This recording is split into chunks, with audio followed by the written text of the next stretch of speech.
And I've been able to manage my husband's business, manage a growing family and the service while still growing a successful consulting company. And it's because we say, how does it fit into this for you? Are we serving more clients, or are we serving fewer clients at a higher cost? Are we traveling more? Are we traveling less? And I always challenge consultants, think about what you're really wanting out of your business. Is it connections? Is it purpose?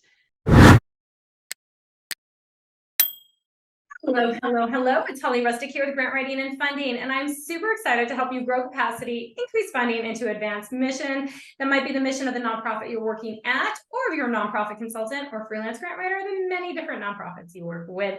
So let's go ahead and get started today. We are going to be talking about an array of things, actually, but you're going to want to hang out and listen because we're going to talk about programs. We're also going to be dropping some really cool things about nonprofit consultant and how this lady right here, who's super special, Marie Palacios, how she got into nonprofit consulting and how she really grew her business over 5 years to reach her 6 figures now. And she does a lot of other work. Plus, you're going to be able to see her at the Nonprofit Consulting Conference coming up. Welcome, Marie. Welcome to the Grant Writing and Funding podcast. Thank you. It's great to be here with you today. Yeah, super excited. So you're also speaking. So I just mentioned the Nonprofit Consulting Conference. If you guys don't know about that, you guys are definitely going to want to check it out August 23rd and 24th of 2023. So definitely get involved because you're going to be teaching about streamlining services, creating processes and products that sell. So before we just kick off into this, I just want you to be able to talk a little bit about that session that you're going to be doing a great session on over there, and just being able to share a lot of knowledge in how to create those streamlined services, because a lot of people, it gets crazy. So Absolutely. So the first thing is, usually when we move out of the sector from an employee and go into consulting, we have lots of skill sets or lots of things that we have done. And just because we can do it doesn't mean we should do it. So our first step is to step back and say, okay, yes, I could do this, but is this the best use of my time? So that analysis first, and then really looking at, how do I present to an audience so I can sell that service? So for example, people come to us every week and say, I want to do strategic planning, or I want to do grant writing. And I say, okay, how are you messaging that to your clients? They say, oh, I have a conversation. Well, that's going to be a lot of conversation. So how do we streamline it and get our approaches out there? So when people know, when they meet with us, they say, this is what I'm going to walk away with. This is my product. And this is the process. This is how we're going to get there. So I'm going to be walking you through in that session what questions we ask to say, what's the end product and what's the process to get there. And if we can answer those questions really well, we can usually get that in front of clients, and it's easier for them to make a decision on whether they want to work with you or not.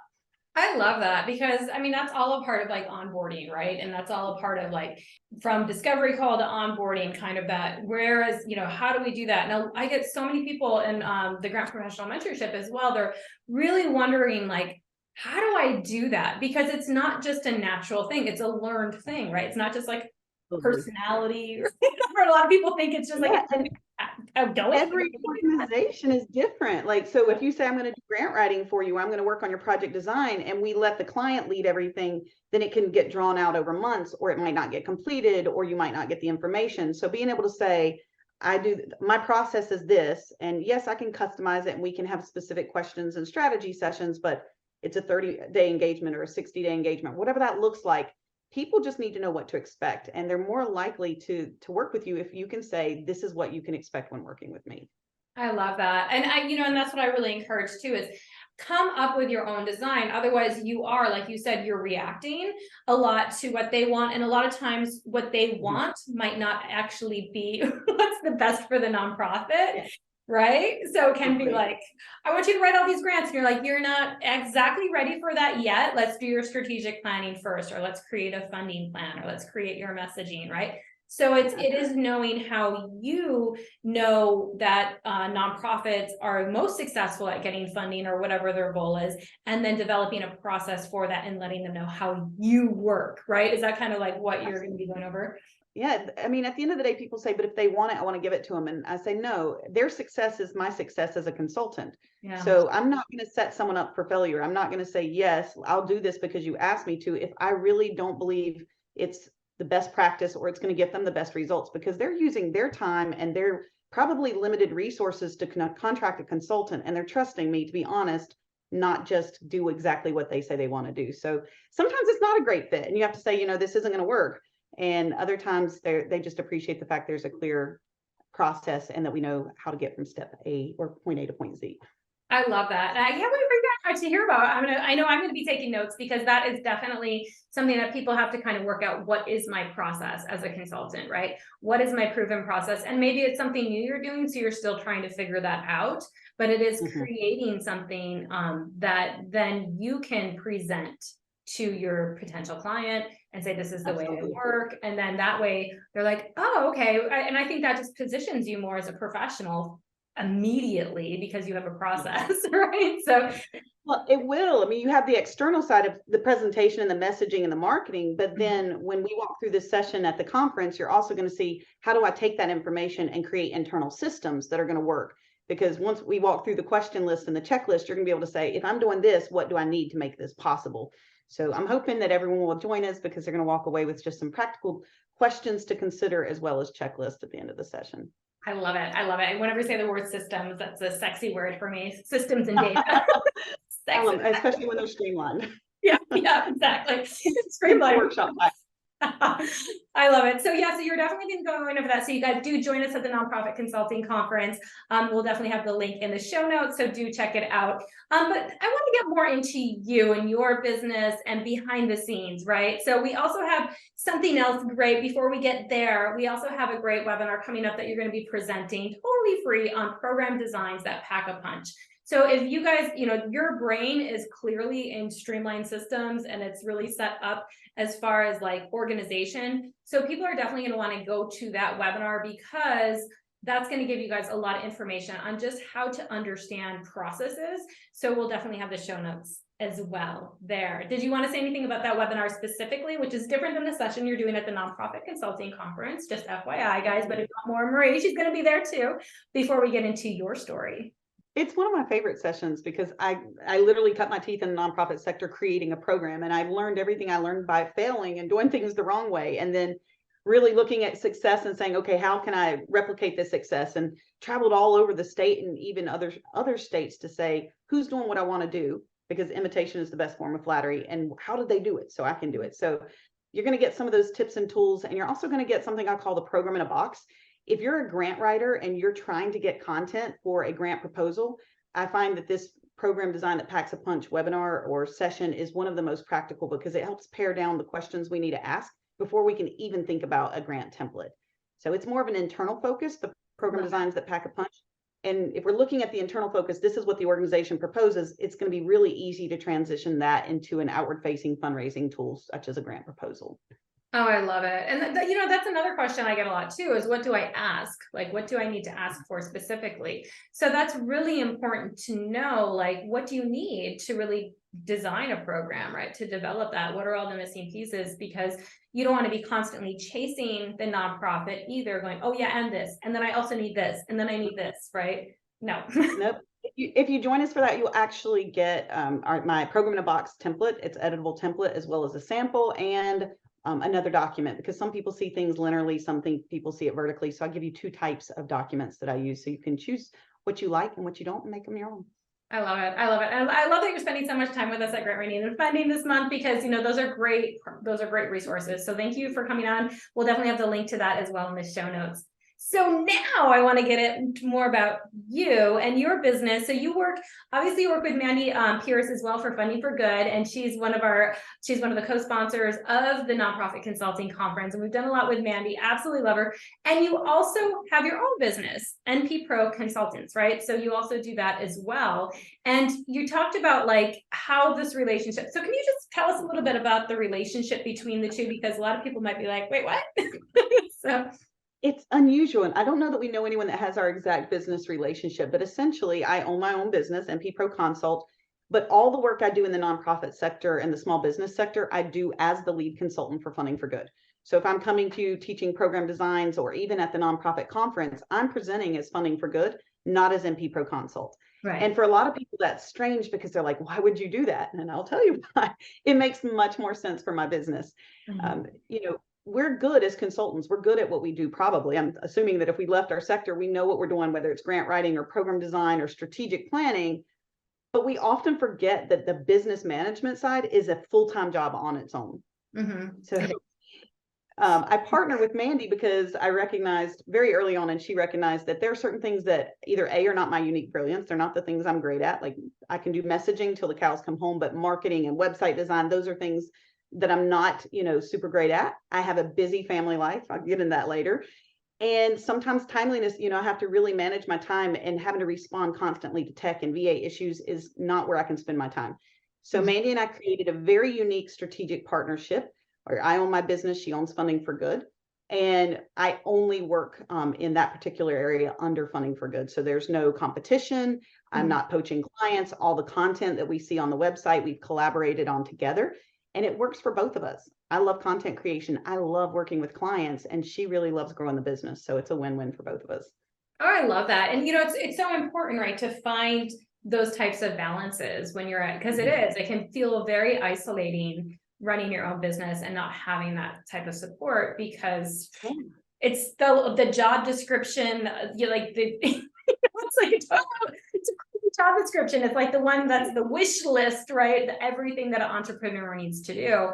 But you don't need to do it all. If you can partner, if you can hire maybe VAs, employees, right? Outsource different parts, or to say, I'm not going to do these certain things, right? So the streamlining different things, right? As well in your business.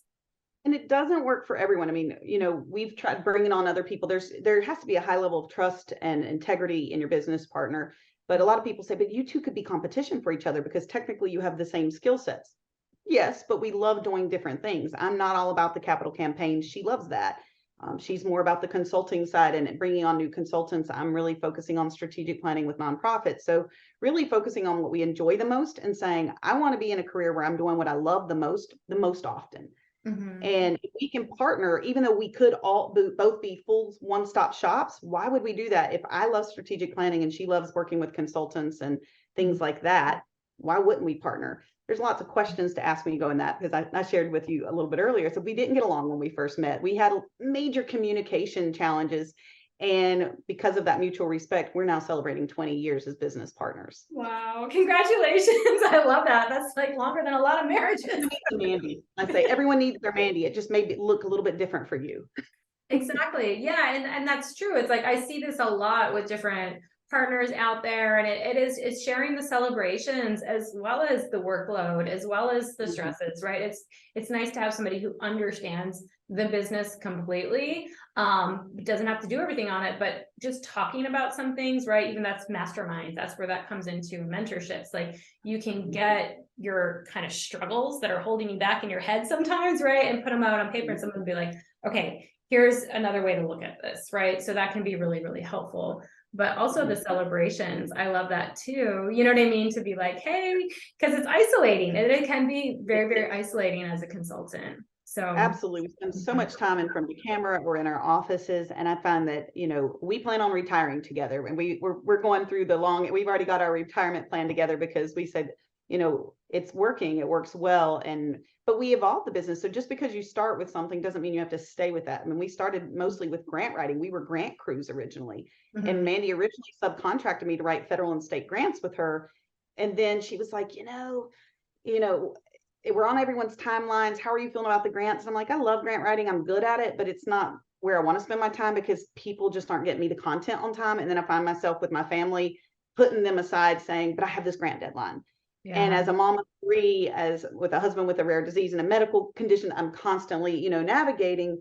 It was a lot of uncertainty, and to be on someone else's timelines, I said, what about grant templates? What if we start creating templates where I work on creating a template, help the client do that, and then they submit it on their own timelines, and we can charge for the extra support. So then we transitioned into that. And then I said, but they're not ready to do that because they don't have program designs. Let's do program designs. So we were able to evolve. And I think that any consultant out there that's growing their business, they're going to see that the ability to adapt and evolve is going to be one of the biggest components of success. Oh, absolutely. I love that too. And yeah, because it's never stagnant. It's never static, right? You're always kind of going and saying, okay, there's another evolution. Something's changing externally or internally, right? So it could be the external kind of the environment, like Chat GPT. Yeah. So how's that going to affect grant writing? Like things happen, and you kind of got to say, okay, let's navigate this and see what it feels like in my business, how I want to respond to it. Right. Absolutely. Or like you were saying, your own internal, your husband, you got kids, you got, other responsibilities. So how do you want to change your business based on that? Right. So definitely that's why no business is exactly the same. And that's why there's so, No. Having that why, I always tell everyone when we do a lot of boot camps for consultants, and I've just really enjoyed meeting other consultants, and they're like, you're telling me all your secrets for how you're doing this. I'm like, there's more than enough work for all of us. And if someone would have told me, hey, you can do this differently and you're going to save yourself some heartache, I would have loved it. Having Mandy there to bounce things off of, ideas off, really helped me, but not everyone has that. So our boot camp has been a really great way to get consultants kind of thinking about their business. And my first question is, why are you doing your business? Yeah. Because if you say you want to raise $1 million, we can come up with strategies right after left to raise $1 million. But for me, I have my 3 F's. It's faith, family, and finances. So I need enough money to provide for my family now and create some sustainability for my family in the future. I want time with my family. I don't want to compromise that quality time. I have 3 young children and a husband that I want to spend time with, and a dog. And then my faith, I want to be able to go out and do service projects. I work in Guatemala. I lead 3 or 4 trips down a year. And I've been able to manage my husband's business, manage a growing family and the service while still growing a successful consulting company. And it's because when Mandy and I look at shifting our business model, we say, how does it fit into this for you? Are we serving more clients, or are we serving fewer clients at a higher cost? Are we traveling more? Are we traveling less? So faith, family, and finances for me are my 3 things that I anchor my business to, but I always challenge consultants, think about what you're really wanting out of your business. Is it connections? Is it purpose?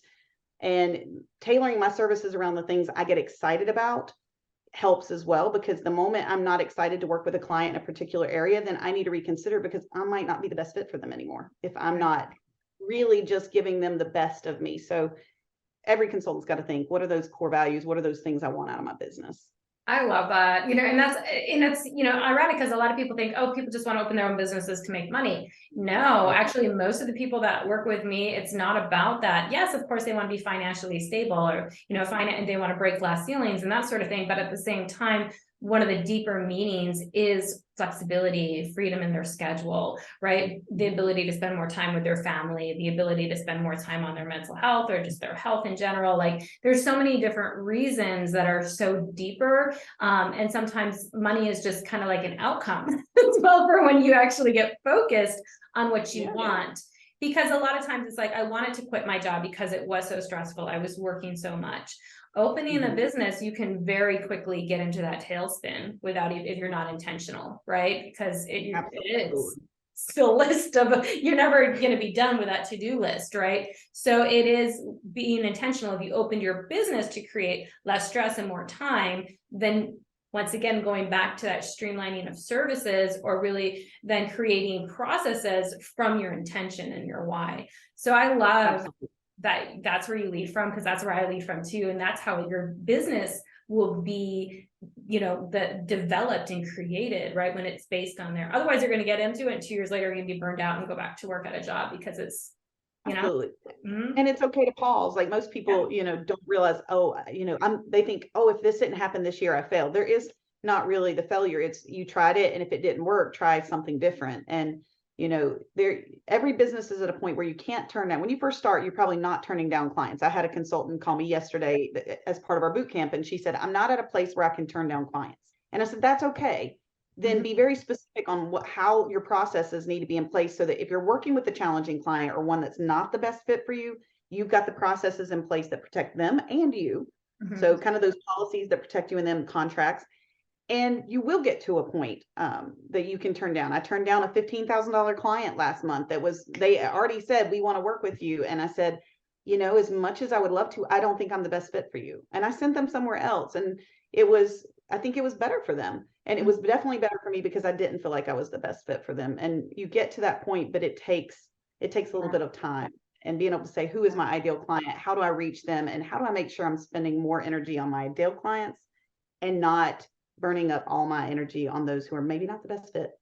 I love that. And yeah, you're right. There is a process in the beginning a lot of times, especially if you don't have a lot of experience. It is like Mhm. getting that experience, working with clients that, maybe aren't the best, eventually, but at least you're getting experience and you're pulling in some income. And it also depends on where you are, right, in your life. Do you have another source of income coming in? You can make like decisions then about taking only ideal clients if you have another source of income coming in at the time, those types of things. So it really depends on your position. But just to go back to your business then, so when you started building it, I know we were talking in the green room before this, and you said there was a lot of fear though, like, there was a lot of fear in letting go of maybe clients that don't serve you, or just your job. Even you had a job as well while you're doing all of this. So can you kind of talk about that? Absolutely. So I spent my entire career, like almost 18 years in the nonprofit sector as either a program director working in development and served as an ED of 2 organizations. Mhm. And so I'm very grassroots minded, which I said service and missions is part of what I breathe and live for. So I really felt a strong sense of purpose in my prior jobs. And Mhm. I was one, afraid of losing that sense of purpose of if I go into this for profit, my own business, and I'm going out and I'm talking to nonprofits and I'm charging them all this money, then how does that conflict with my bleeding heart that I want to help everyone? So I Mhm. struggled with that sense of purpose and being able to charge what I needed to charge because I want to give everything away for free because I have a nonprofit mindset. It's, Mhm. if I can just make ends meet, but we don't do businesses just to make ends meet. We don't create businesses just to make ends meet. And the Mhm. second was, I had, even though it was not a very big salary, it wasn't competitive by any stretch of the imagination. It paid my mortgage and it paid my lights and my bills. And I thought at bare minimum every month, my house is paid Yep. and basic necessities. So anything I do with my consulting business on top of that is, we can do fun things with the family, or we can cover some of these things that are maybe still important, but not essential to day life. Mhm. And it was scary to step away. It took me many, many years. My first nonprofit job, it took me 2 years to resign. And Mandy was like, well, come on already. And I moved into another one and loved it, loved everything about the work and the people. And my life and my family situation changed. And I thought taking this leap and moving away from a salary in the midst of all this uncertainty, having children, husband's health Mhm. was big. So I said, let me start slowly and dip my finger in the pool, my toes in the pool, and started working and realized very quickly that I was only going to get out of the business what I put into it. So Yeah. if I had that part-time mentality of I can give my spare to it, I would only get spare back. And Mhm. that once I was able to say, you know what, I'm just going to go all in. And if it doesn't work in a year, there's plenty of jobs open that I'm qualified for, but I'm going to give it a full year of my best work. And my husband agreed to keep his job stable and not start his business yet. We did start his year. I said, give me 3 years with my business before you start yours. So we Mhm. did that.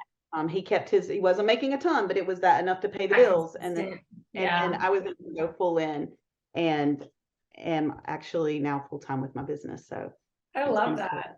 I love that so much, and it is like, it really depends on your situation again and where you're at to build it, but building can bring you these different things. And I love that, to go back to your 3 F's, like whether or not you're working in a nonprofit or for yourself, those 3 F's don't change, right? No. It's family, faith, and finances. So you can get those from either place, right? You know what I mean? So it's in where you're finding you can get more of that is from owning a business, it sounds like, right? And Mandy challenged me. So I always encourage you, partner with someone that challenges you. I mean, it's our personalities don't always mesh. Sometimes we don't agree, but that challenge is what really forced me to think. And she said, you're wanting to underprice. So every time I would price, I always say, if I ran my own pricing schedule, I'd probably still be broke because I'm a bleeding heart. And I really have to think. And Mandy's laughing. She's like, I'm rubbing off on you because now I'm charging what I know that I'm worth. And she made the comment, she said, you want to give everything away for free, which means if you charge the least you can possibly charge and get by, you have no bandwidth to help other organizations. But if we charge what we're worth and we have fewer clients, you're going to have more time to do the work that you want to do. So Mhm. my compromise, we had several compromises with our business. One was if you go to fundingforgood.org and look under resources, you're going to find over 50 free resources. A Mhm. good percentage of those are from my time as an executive director or program director. And I said, I want to provide something for people who can't afford us. Mhm. So we have all these free articles and blogs, and we keep over 50 free resources. I mean, it's really hundreds by the time you go to the videos. So that was one way we were able to build one of my core values into the Funding for Good model is we provide something for all levels of development. The second is each year I donate a particular large service like strategic planning or a grant or something to a local nonprofit. And, last year I did strategic planning for a local group, and I did it as an in-kind gift just to show appreciation for them and to support their mission. And I wouldn't have been able to do that if I hadn't freed up enough time to volunteer. Right. So Right. I'm able to do that, just it looks different. I love that, because and that's so important. Like, you have to be aligned with your values, right? And what you're going through, really a lot of people that have come to me, and even myself, have gone through that same thing. And especially coming from the nonprofit sector, it is this poverty mentality. I like to refer to it, right, as, because it is like, what can we get for free? What can we get for pro bono? What can we get discounts on, or in kind, or this or that? And there's a time and a space for that. Like, I understand it, but at the same time, I also understand that can minimize value. It can minimize people showing up 100%, so Yeah, they won't. If there's no skin in the game, there's not that value. And we see this in the nonprofit sector all the time. When I was the executive director, we provided interpretation. We provided translation for local community businesses and Latinas in the community, but it was free.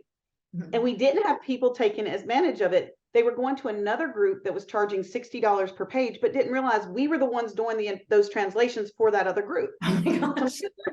So it's the same group doing the interpreting, but the other one was putting a price tag on it. And it made me think, as a young executive director, people aren't valuing our work because we're not charging for it. Yeah. And, we needed to at least start and get in the game with that. So even as a nonprofit director, that stood true. And now as a business owner, if we're really undervaluing our services, people say, well, why are they so much below market industry? I really want the best and I want to invest. So, again, our free stuff was a compromise and a nod to our core values at Funding for Good, not just MP Pro Consult, but Mandy and I share that, as we want to provide something for everyone, but our business model, we do have to actually charge.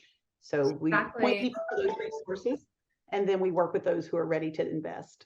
Yeah, and the thing is you couldn't develop a lot of those free materials unless you were getting stuff, like you said, on the other end. So that allows you then to maybe develop something, a resource, a video, a webinar, right, for people, because that's so important. So I really like that model a lot. We do it here at Grant Writing as well. It's actually one of the reasons I wrote my book, because a lot of people couldn't afford my grant writing services. So I was like, well, what about $20 on Amazon? You know what I mean? Like, that's what we can afford. So, or get someone else to pay you for it. So another way we did that is we got our local small business centers in other states. They're called small business associations or chambers. Get community partners, United Ways, and other groups to pay for the session and open it up to the community. So we don't make as much when we do that, but it gets us in front of a wonderful audience. And the small business center or the chamber or the United Way pays for us to come and give this amazing. We just did a 2-day boot camp. We just wrapped up 3 boot camps with one of our United Ways, a couple counties away, and it was a packed house, and no one had to pay anything because the United Way had a grant fund and was able to pay our fee. So there are ways to get out and get in front of an audience for free while still bringing home a little bit of money from the business. Yes, and it's important because you still have to pay the bills, like things still have to get done, and all of those things. So now I just want to wrap up here, but I wanted to talk first, before we get there, about your business. And you kind of mentioned, like, you had your first 6-figure year last year. That's exciting as well in your business. So congratulations on that, because it's a marker, right? It's a milestone. But you said, when in the green room, you're telling me, but it took me a few years to get there. It wasn't overnight. And, I had to go through some of these thought processes, mindset, etc., to get there. So can you share that with us? Because I think that's such a great milestone. There's just something about 6 figures that's like a great milestone. And then it's also like the process, right? It's not like immediately. No, it's a shift in mindset, really. So when I first started the business, I thought I'll be happy if I make $3,000 a month. That was my first business goal, was I need to make whatever I was making at my nonprofit job, $3,000 a month. And then I set 5 and 10. And then a $20,000 month, and hit that last year, and then said, well, I'm going for a 6-figure year. And one of the best ways I found to do that was think about the service I want to offer the most. So for me right now, that's strategic planning. I did that with grants. I did it with templates and program design. So whatever that thing is that you're going to focus on, really choose that premier service and say, okay, if I'm charging, let's just say $10,000 as a round number for strategic planning, then how many clients do I need to secure to get to that 6 figures? Mhm. And it becomes much more manageable to say, oh, wow, I only need this number of clients, and it's not a huge number.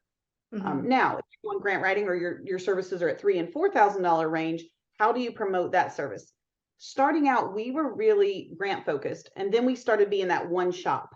And Mhm. I found the challenge with being a one shop, like one shop for everything, is that you spend a lot of time marketing all your different services. Yeah. So spend a lot of time on content creation, a lot of time updating websites, a lot of time pitching and getting in front of audience for different things. Mhm. And while that sounds reasonable because you're thinking you've got a greater net to cast, you're actually spending more time on administration. So Mhm. 2 years ago, my husband had his 4th brain surgery. Mhm. And so when I'm saying medical situations, I'm saying there were months out of the year that I couldn't work. In 2021, I was only able to work 4 months. So I mean, Wow. I had to pause my business, and I Mhm. still in 2022 hit 6 figures, even Wow. with the pause. So Wow. the way the pause worked is I talked to Mandy and I said, I really want to focus on strategic planning. I'm tired of piecemealing nonprofit success and saying, let me write that grant, let me do this. I Yeah. feel like if they have their strategic plan and we know what they need in development, then we can come and say, you've agreed on this. We can help make this development work happen versus us working in development and then the board saying, oh no, we have new board members. We're not doing that anymore. Right. Is a waste of your time and ours. So she said, well, what do you want to do? I said, I'm getting certified. I do strategic planning, went through a bunch of certifications and went through the process, figured out one I liked. And we started marketing strategic planning as our premier business. So I encourage you that while you may have 5 or 6 services, think about the one that's going to bring you the most joy and the biggest price tag. I say job or joy. So, or sometimes we'll say hobby or job. If Mhm. it's something that you're like, I like doing that, but it's not going to bring in money, reserve that. You're not going to promote that as much. But if it's Mhm. the one that you can do well and really bring in the dollars, that's what you're going to market. And then when you free up your time, you can do all the things that bring you the joy, like volunteering and doing those. Take a few clients for those things. But if I fill my time with all the things that I just absolutely love doing all the time, probably not being a good steward of my time. So I Yeah. literally put a price tag on it and said, I need 10 clients, 20 clients. Mhm. So I love next year we're that. looking at, And I'm doing that in my business this year as well. Has been a big shift. I have a bunch of different courses, so from nonprofit Mhm. strategic planning, like what you do, but on-demand course, all the way to like nonprofit wellness audit, become a grant reviewer, like all of the things. And I said, you know what? I'm closing down a lot of those. I'll open them maybe at certain times once in a while, but they're not going to be listed on my website anymore. They're not going to be open to come in at any time. So I can be clear on my website, grant writing, Yes, and then helping people start their grant writing companies, right? And that's it. it's So, awesome. It's a lot less promotion. So yes, I mean, again, we had a whole writer's block and we had document review services. But for every service you have, you're creating content and you're fielding calls, and those are not all ideal prospects. So really narrowing down, if people get nothing else out of it, think, what do I really want to focus my time and energy on? yeah. Mandy would challenge you, write down 10 things you could do to make money, put Mhm. some price tags on those, and then which ones do you really want to focus on for the next year? Give it some time to grow. Don't do the spray and pray, like I'm going to spray everything out there and pray something sticks. So I say no Yeah. spray and Just it doesn't, and a lot of times we start developing things because a few people might ask for them. And I think that's okay. I think you can reserve some time to kind of play with creative things and then see, is this something I really like to do? Could it really be the thing maybe next year? If it's not, then that's okay. But I think, majority of your we've time had those. focusing, yeah, and then allow yourself a little creative play. And then even if that maybe is with marketing, maybe it's not creating products, maybe it's within a different marketing channel, or maybe with something different, right? So it is nice to have creativity and play, but don't get stuck in the rabbit hole. Oh, no, no. And just by focusing on one thing doesn't mean you can't do other stuff. I still take clients for program design or for visioning sessions. That's just not what we're promoting, but we have a Yeah. lot of clients that come back. I had someone last week say, you did our grant template and we generated $678,000 with it. We want Right. to engage you for something else. And I'm like, awesome. Am I taking new clients on that? No, but did I love this client? Were they great to Yeah. work with? And did they see a great return on their investment? Absolutely. So it's someone I would love to re-engage with. It just may look right now. Right, right. Well, this has been awesome. I'm so looking forward to your session at the nonprofit. You're just bringing in so many gems that I know we could talk forever, but we're going to go ahead and wrap it up today. Before we close out today, I just want to thank you for really being vulnerable and just really transparent and sharing a lot what's going on with you personally and how, professionally, a lot of people don't like to share numbers. A lot of people are scared to share about their fears in their business and, how things have happened. So I really appreciate that. So thank you so much. For one, and then I also want to open the floor to you. Did you want to say anything to close up today then as well? And where can people find you? Oh, my pleasure. Well, I appreciate the opportunity to come and join. I've been following you, and Mandy talks so highly of you, and I know that we're partnering on the nonprofit consultant conference, and we'll look forward to seeing you there as well. Really, if people are looking for resources, fundingforgood.org is a great place to start. Again, that's where I market all the stuff I'm doing with Mandy. It's the things that we love to do, and really taking that first step. If you're looking at consulting, if you're looking at starting new business, whether it's grant writing or something else, just really taking that first step and saying why. And then hopefully with your business, with Funding for Good, and with this upcoming conference, we'll be able to provide some really valuable tips and tools to take a business to the next level. Absolutely. Absolutely. All right. Well, I will see you soon at the Nonprofit Consulting Conference and in the web. Thanks so much, Marie. Have a great day. You too.